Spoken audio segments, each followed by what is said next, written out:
councilor, a candidate for Ward 1 city councilor. That's Joe Murphy. Joe, welcome. Hi, guys. See what happens when it gets later in the night for me? Oh, yeah, I don't blame you. Actually, a repeat candidate, right? Yeah, third time's the charm, maybe.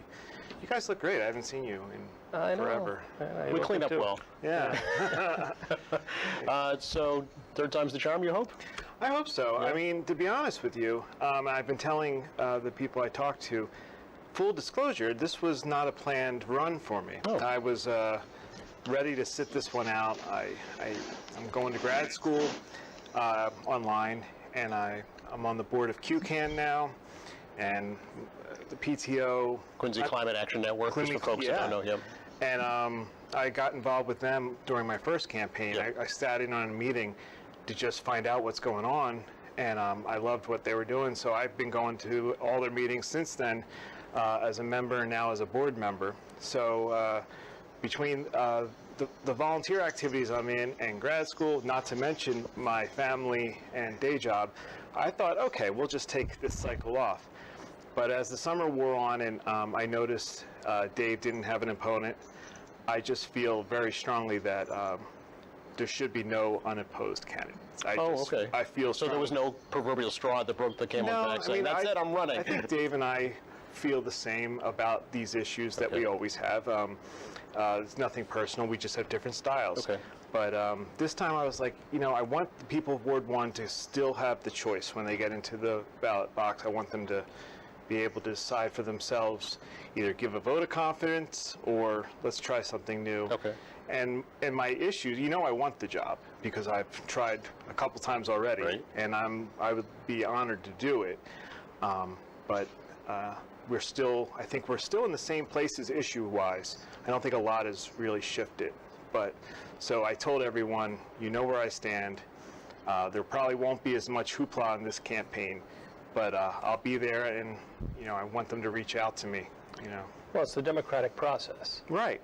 Encouraging. Exactly. So you're encouraging that. I am, and I want Dave to have a forum to, state his case, and I want to restate why I think change might be a good idea for everybody. What would you do different, Joe? Communication. Okay. That is the biggest thing.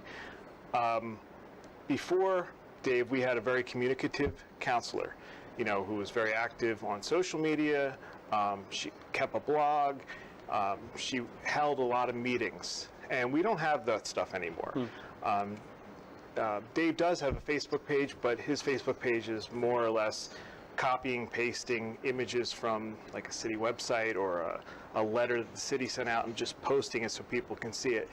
But no one knows what his thoughts are. No one knows, like, hey, are you for this? What do you think should happen here? And I've heard from a lot of constituents that they just don't hear back from him. And I understand it's a very busy job, and it's not a personal indictment on anything, but I definitely feel that if you're the ward counselor, people need to hear back from you. And so like take for instance the Jewett Street development.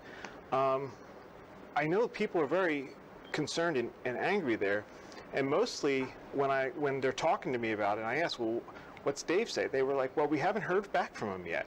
And so I don't want that to be the situation. I want people to not only hear back from me, I want to proactively be available to them. So every one of my campaigns so far, I promise weekly coffee hours, and I don't know exactly how that'll look in the current pandemic, right, but I'm a big fan of Zoom, and I still think 1 hour a week where anybody can drop in and talk to you, because some people, as we know, are not on Facebook, they're not on social media, and they just want to be able to do things a little bit more personally. Sure.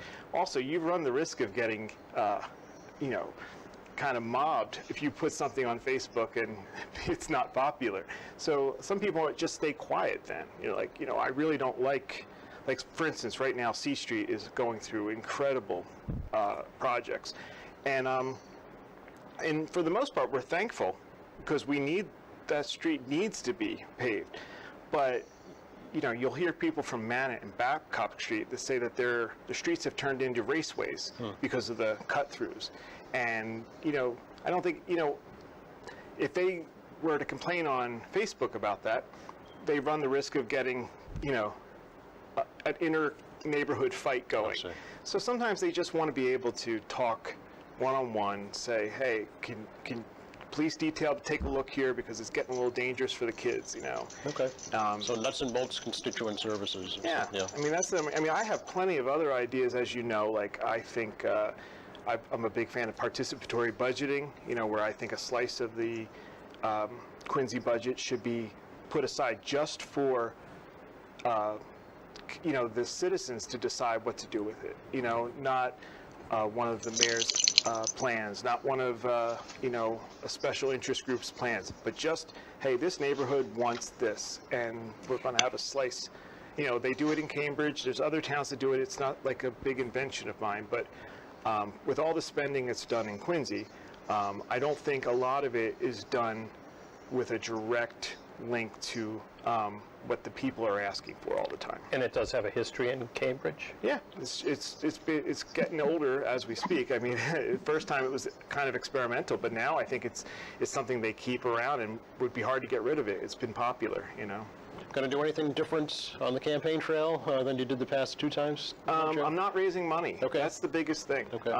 I told people I don't want them to spend their money on politics. I want them, I would rather them take the $25 they were going to give to me, go to How Many Scoops or Off the Hook or Cagney's, buy some ice cream for their family and friends, and tell a few friends about this option for city councilor. Okay. I think it's a better use of their money. I think the money in Quincy politics has gotten very crazy.